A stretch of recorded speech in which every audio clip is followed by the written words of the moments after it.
2023 жылдын 25 апрелинде Кыргыз Республикасынын Ош, Жалал-Абад жана Баткен облустарынын аймагында куралдуу күчтөрдүн башкаруу органдары жана аскерлери, башка аскердик түзүмдөр, министрликтер жана ведомстволор, Кыргыз Республикасынын мамлекеттик администрациялары жана жергиликтүү өз алдынча башкаруу органдары менен биргелешкен командалык штабтык жана мобилизациялык коопсуздук 2023 машыгуусу башталган.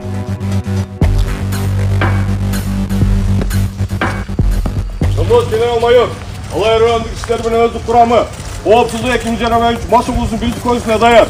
Баяндаган комендант Фазылов. Саламатсыздарбы, жолдоштор?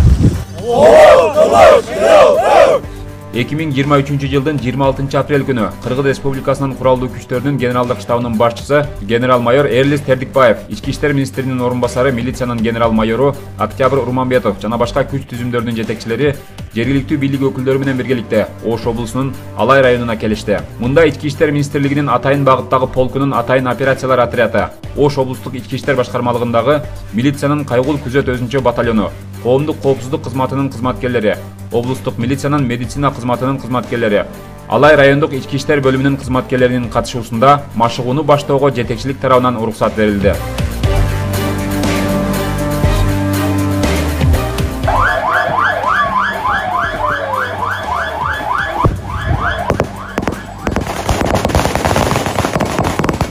Алай районунун Гүлчү айыл аймагынын Жаркыштак участкасындагы блокпосттогу текшерүү учуру 5 адамдан турган мыйзамсыз куралданган кылмыштуу топтун мүчөлөрү аныкталып, аларды жок кылууга Ош облустук ички иштер башкармалыгынын башчысы милициянын полковниги Жеңишбек Жоробековдун буйругу менен куралчан топ ИИМдин Атайын багыттагы полкунун Атайын операциялар отряды жана милициянын кайгул күзөт өзүнчө батальонунун тарабынан толугу менен жок кылынды.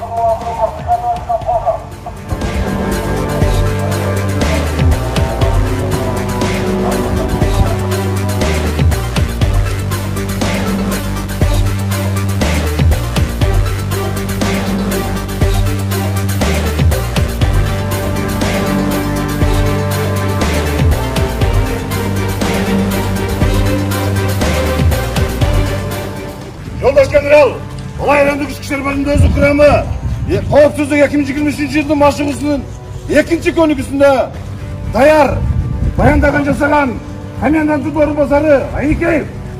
Саламатсыздарбы, жолдоштор?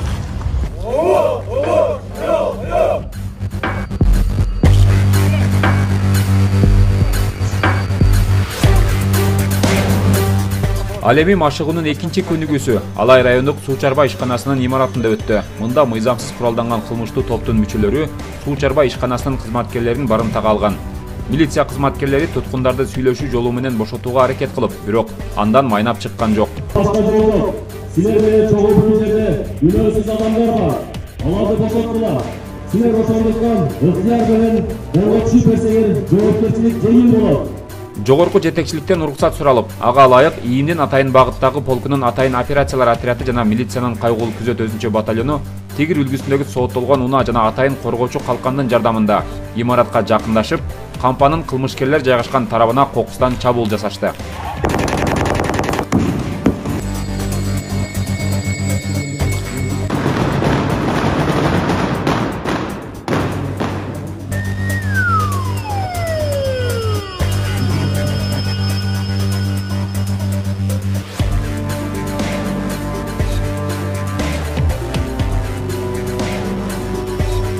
Жыйынтыгында туткундар эсен-аман абалда куткарылып, кылмышкерлер жок кылынып, алардын бири жарадар абалда колго түштү.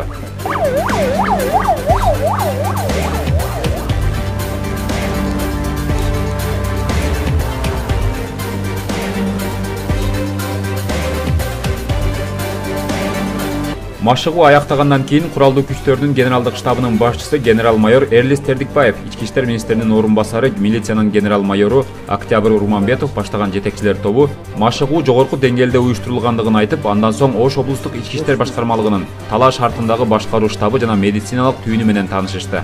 Сот атыр 500 реттикмиз, бүт парламентке. Мына жетиштүү жолдоштор. Полностью комплектта сал. Сот оператор.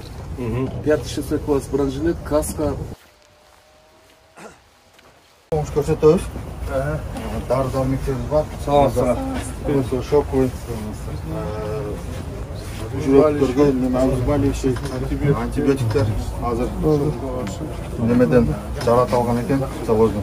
Ошонго помощь көрсөтүп операционный блогу, бистинный лампа. Район келип район менен биргеликте үйрөтүү сабактары, айрыкча аскерлик жаракат алган боюнча биздин врачтар, биздин медиктер жарандык медиктер үйрөтөт да. Çok rahmat. İşine ilgilik.